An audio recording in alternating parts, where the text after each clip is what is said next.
ডিসেম্বরের মধ্যে আপনারা নির্বাচন চাইছেন, সেক্ষেত্রে যদি নির্বাচন ডিসেম্বরের মধ্যে আয়োজন করা হয়, সেক্ষেত্রে তারেক রহমান কবে দেশে ফিরবেন জানতে চাই। না, আমি ততটুকুই জানি যতটুকু বাকি সবাই জানেন। এটা এমন এক বাংলাদেশের উনি সন্তান যে বাংলাদেশের স্বাধীনতার ঘোষণা দিয়েছিলেন ওনার বাবা, যে বাংলাদেশের জন্য ওনার বাবা সেক্টর কমান্ডার হিসেবে সরাসরি মুক্তিযুদ্ধ করেছিলেন। উনি এখানকার সেনাপ্রধান ছিলেন, নির্বাচিত রাষ্ট্রপতি ছিলেন। বাংলাদেশের বৃহৎ রাজনৈতিক দল ওনার হাত দিয়ে সৃষ্টি, বাংলাদেশি জাতীয়তাবাদ সৃষ্টি করেছিলেন শহীদ প্রেসিডেন্ট জিয়া রহমান। তার সন্তান জনাব তারেক রহমান। ওনার মা বাংলাদেশে 3 বার নির্বাচিত প্রধানমন্ত্রী ছিলেন, যার হাত ধরে সংসদীয় গণতন্ত্র শুরু হয়েছে। সুতরাং এমন একজন নেতা ওনার দেশের টানে, মানুষের টানে সবচাইতে দ্রুততম সময় ফিরে আসবেন, এটাই তো বাস্তব, এটাই তো স্বাভাবিক। এই দেশের জন্য মমত্ববোধ, দেশপ্রেম ওনার মতন করে তো আর কারো হওয়ার কথা না হয়তোবা।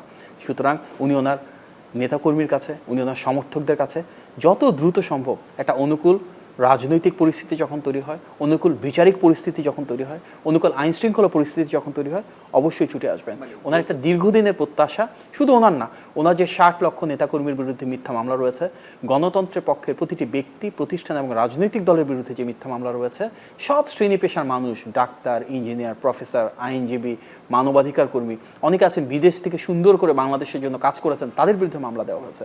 শেখ হাসিনার প্রতিবাদ দেশে বিদেশে যারা করেছেন তাদের সবার বিরুদ্ধে মিথ্যা, গায়েবী, প্রতারণামূলক, জালিয়াতি মামলা দেওয়া হয়েছে।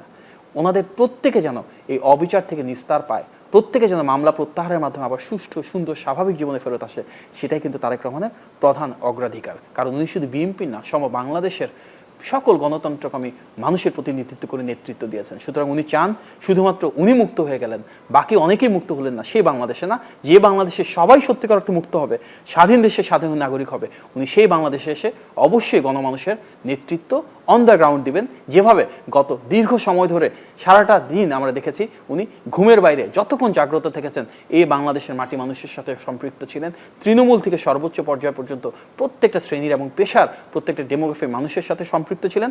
বাংলাদেশে যখন ইনশাল্লাহ সে অনুকূল উপস্থিতি বা পরিস্থিতি তৈরি হবে, উনি ইনশাল্লাহ সশরীরে সেটা বাস্তবায়ন করবেন। কারণ উনিও তো আমরা দেখেছি যখন বাংলাদেশে ছিলেন তৃণমূলে কীভাবে ছুটে গিয়েছিলেন। বাংলাদেশে এমন কোনো জেলা, উপজেলা, ইউনিয়ন নাই যেখানে উনি একবারের জন্য যান নাই। উনি যদি সেই 2001 থেকে 2006 সালে বাংলাদেশের প্রতিটি ইউনিয়নে যান, আমরা বিশ্বাস করি আবারই বাংলাদেশে ফেরত এসে প্রতিটি ওয়ার্ডে ওনার পদচারণা মুখরিত হবে ইনশাল্লাহ। এটা অন্তর্বর্তী সরকারের দায়িত্ব, যত দ্রুত ওনারা সেই অনুকূল পরিবেশ তৈরি করবেন, ইনশাল্লাহ যেন তারেক রহমান ফেরত আসবেন। এবং আমরা বিশ্বাস করি বাংলাদেশের ইতিহাসে সবচাইতে বড় জমায়েতের মাধ্যমে কিন্তু ওনাকে এই দেশ আবার বরণ করে নেবে।